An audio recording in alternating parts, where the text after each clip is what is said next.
السلام عليكم ورحمة الله تعالى وبركاته. كلنتو عن داوديال ملك سو joogtaan idilkiin ba ku soo dhawaada barnaamijkani wararka iyo warbixinada dunida oo aad maalin kasta ka daawataan shabakada wararka ee warqaha Tube. Daawadayaal meel kasta oo joogtaan waxaanu idin leenahay ciid wanaagsan waa maalintii koowaad ee Ciidul Fidri waxa aanu idin leenahay ciid mubaarak meel kasta oo aad dunida ka joogtaan. Maanta waa maalin Talaado ah taariikhduna ay ku beegan tahay 4 bisha June sanada 2019 qodobada dunida ugu waaweyn ee aan barnaamijkan ku soo qaadi doono daawadayaal hadii ay bakraan noqdo waxa ka mid noqonaya dagaalkii u dhaxeeyay madaxweynaha Mareykanka iyo meeyarka magaalada London oo sii xogeystay xilli madaxweyne Donald Trump uu aflagaadeeyay meeyarka muslimka ah ee magaalada London ee xarunta waddanka Ingiriiska. boqortooyada Sacuudi Carabiga waxa ay eedeysay ra'iisul wasaaraha waddanka Pakistan Imran Khan oo lagu haysto dhaqan uu ku aflagaadeeyay boqorka waddankaasi Sacuudi Carabiga boqor Salman bin Abdul Aziz intii ay socdeen shirarkii dhawaan ka dhacay Makka. waxa sidoo kale barnaamijkeena qayb ka noqon doona wasiiradii wasiir ku-xigeenadii iyo dhammaan mas'uuliyiintii muslimiinta ahaa ee ka tirsanaa dawladda Sri Lanka oo is casilay. maxay tahay sababta ay isku casileen barnaamijka ayaan ku soo qaadi doonaa barnaamijkeena wararkii ugu dambeeyay ee xiisadda Iran iyo Mareykanka u dhaxeeya meesha kama marna. burcadda kombiyuutarada jabsata ee ka soo jeeda waddanka Indonesia oo la wareegay website-kii dawladda Kenya. madaxweyne Erdogan waxa uu wacd ku marayaa inuusan dib u dhici doonin oo aan laga bixi doonin heshiiskii la galeen Ruushka ee gantalada S400. qodobadaas iyo kuwa kale ayaan idinkugu haynaa daawadayaal barnaamijkeena wararka iyo warbixinadii dunida. u diyaar garooba daawashada barnaamijkeena oo faahfaahsan. waa hagaag daawadayaal meel kasta aad joogtaan waxaanu idin leenahay ciid wanaagsan. shabakada wararka ee warqaha Tube waxa ay ugu hambalyeynaysaa dhammaan dhageystayaasheeda iyo daawadayaasheeda ku taxan channelkan meel kasta oo dunida ka joogaan maalinta koowaad ee Ciidul Fidriga oo aanu idin leenahay ciid wanaagsan. shabakada wararka ee warqaha Tube daawadayaal iyo dhageystayaal waxay idin ballan qaadaysaa in ay sii wadi doonto barnaamijyada iyo wararka ugu waaweyn caalamka ee sida maalinlaha ah aynu halkan idinkaga soo baahino isla markaana aynu idinku wargelino waxyaabihii ugu dambeeyay ee adduunka hareerihiisa ka socda si aad uga warhaysaan oo aad ula socotaan xaaladihii ugu dambeeyay ee dunida ka jiray. shabakada wararka ee warqaha Tube waxay idin la qaybsanaysaa sidoo kale maalintan farxadda leh ee Ciidul Fidri ee maalinta koowaad ah inagoo sidoo kale maalin walbana idin la qaybsan doono. waxaanu idin leenahay daawadayaasheena sharafta leh iyo qiimaha iyo qadarinta lehba waxaanu idin leenahay ciid wanaagsan. shabakada wararka ee warqaha mas'uuliyiinteeda iyo wariyaasheeduna waxay idin leeyihiin ciid mubaarak meel kasta oo joogtaan. waxaana naga go'an inaynu sidoo kale idiin soo gudbino wararkii ugu dambeeyay ee xagga ciidda ee dalalka islaamka iyo guud ahaan Soomaaliya oo aynu muuqaaladii ugu dambeeyay sida looga ciiday dalka Soomaaliya iyo guud ahaan caalamka aynu idinkugu soo gudbinayno barnaamijyadeena kala duwan ee aynu soo gelino bartan warqaha Tube.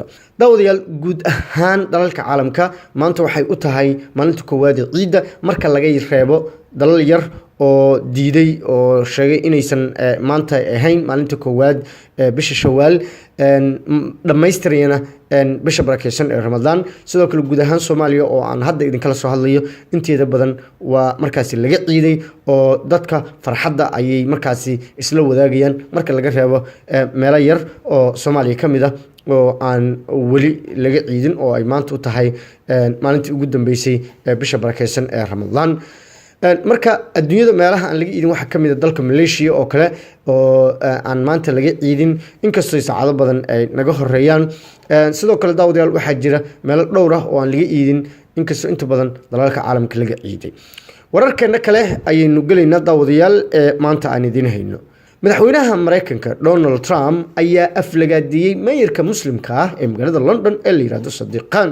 Donald Trump oo booqasho 3 maalmood ah ay uga bilaabatay magaalada London ee xarunta waddanka Ingiriiska ayaa aflagaado uusan geed ugu soo gamban kula kacay meeyarka magaalada London Sadiq Khan ee ka soo jeeda aslahan waddanka Pakistan balse ah nin muslim ah oo si weyn looga tixgeliyo gudaha waddanka Ingiriiska. dagaalka afka ah ee u dhaxeeya madaxweyne Donald Trump iyo meeyarka Sadiq Khan ee magaalada London ayaa waxa uu yeeshay wajiyo cusub iyadoo madaxweyne Donald Trump uu booqasho rasmi ah ku mariyo dalka Ingiriiska. madaxweyne Donald Trump ayaa bartiisa Twitterka ku soo qoray hadal uu ku aflagaadeynayo meeyarka magaalada London oo uu ku sheegayo in uu gabay howlihiisii meeyarnimo ee laga rabay in uu magaalada London ka qabto taa beddelkeedana uu ku mashquulay siyaasado isaga ka weyn. waxa uu leeyahay ceeb iyo falxumo ayay kugu tahay sadiiqan inaad ku mashquusho madaxweynaha Mareykanka adigoo gabay shaqadaadii caadiga ahayd ee ku taalay meeyarnimada magaalada London. asaga waxaa laga rabaa in uu xoogga saaro dambiyada ka dhacaya London, aniga ma ahan in uu igu mashquulo. madaxweyne Donald Trump ayaa sidaas ku soo qoray bartiisa Twitterka. laba qoraal oo uu bartiisa Twitterka soo geliyay ayuu labadaba ku aflagaadeeyay sadiiqan meeyarka magaalada London ee dalkaas Ingiriiska. Trump ayaa ah nin cunsuri ah oo islaam nacaybnimadu ay madax martay, waxna ninkan uu hadda aad ugu cunsuriyeenaya oo uu ku nacaya in uu yahay nin muslim ah. sadiiqan waxa uu hore u sheegay in madaxweyne Donald Trump uu yahay nin aan qiimo badan lahayn oo aan macno lahayn, sidaas darteedna aysan habboonayn in roog cas lagu fidiyo dalka Ingiriiska gaar ahaan magaalada London oo uu yimaado magaalada uu meeyarka ka yahay. waxa uu sidoo kale sadiiqan ku tilmaamay madaxweynahan cunsuriga ah ee Mareykanka nin aan waxba ka aqoon tixgelinta iyo xuquuqul insaanka adduunyada. madaxweyne Donald Trump ayaa isaguna dhankiisa weerar iyo aflagaado aan joogs lahayn ku soo qaaday meeyarka magaalada London ee sadiiqan la yiraahdo. dhinaca kale daawadayaal, magaalada London waxa ka dhacaya dibadbaxyo waaweyn oo laga soo horjeedo madaxweynaha cunsuriga ah ee Donald Trump, waxaana dhigaya dadka xuquuqul insaanka u dhaqdhaqaaqa kuwaas oo sheegaya in madaxweyne Donald Trump uusan astaahilin in lagu soo dhaweeyo cariga Ingiriiska, iyagoo sheegaya in madaxweynahan uu ku fashilmay dhammaan mabaadi'da asaasiga ah ee xuquuqul insaanka, sidoo kale uu yahay madaxweyne cunsuri ah oo soo galootiga nacab, dadka madow nacab, dadka muslimiinta ah nacab, iyo qodobo kale oo fara badan oo ay sheegayaan in madaxweynahan uu ku kacay intii uu talada dalka Mareykanka joogay. nacaybka loo qabo madaxweyne Donald Trump waa uu sii siyaadaya, keliyana ma aha dadka muslimiinta ah ee guud ahaan dalalka caalamka ayaa markaasi madaxweynahan sii nacaya, maxaa yeelay waa nin cunsuri ah oo markaasi leh dhaqanka kalitalisnimada iyo in uu markaasi isagu yahay qofka ugu sarreeya sanku neeflaha oo dhan. dhinaca kalena ra'iisul wasaaraha wadanka Pakistan ayaa waxaa lagu eedeynayaa in uu dhaqan aflagaada ah ku sameeyay boqorka wadanka Sacuudi Carabiya boqor Salmaan bin Cabdilcasiis intii lagu guda jiray soo dhaweynta uu boqorka u sameeyay wadamadii ka qayb galayay mas'uuliyiinta wadamadii ka qayb galayay shirka ururka Islaamka oo ka dhacay magaalada Makka ee wadanka boqortooyada Sacuudi Carabiya. muuqaal la duubay ayaa waxa uu muujinaya ra'iisul wasaaraha Pakistan oo ku soo soconaya roog cas si uu ula kulmo boqor Salmaan bin Cabdilcasiis, waxaana uu u tagayaa boqorka si uu u gacan qaado. inta ay socoto gacan qaadka ayaa ra'iisul wasaare Khan waxa uu si toos ugu jeesanayaa tarjumaanka boqorka oo uu fiirinayo una sheegayo wixii uu boqorka dhihi lahaa. marka fiirinta uu fiirinayo tarjumaanka boqorka isagoo oo hadlaya oo la rabay inuu hadlo oo boqorka fiiriyo, tarjumaanka uusan fiirin, iyo waxa kale uu ku sii daray inuu markaasi habdhaqan kala muujiyo oo ah inuu farta fiiqo oo kaleeto, taas oo ay dadka reer Sacuudi ku tilmaameen inay tahay ninkan in uu ku aflagaadinayo boqorka. waxaa sidoo kale dad badan ay u fasirteen arrintaasi in ay tahay in ra'iisul wasaaraha Pakistan uu adduunyada tusinayo in boqor Salmaan uusan waxba ahayn, taas oo markaasi ka careysiisay dadka reer Sacuudi. si kastaba ra'iisul wasaare Khan ayaa wax ugu weyn ee lagu haysto waxa ay tahay in uu ku xadgudbay hanaanka brotokoolka ama habmaamuuska ee madaxdu isu soo dhaweeyaan.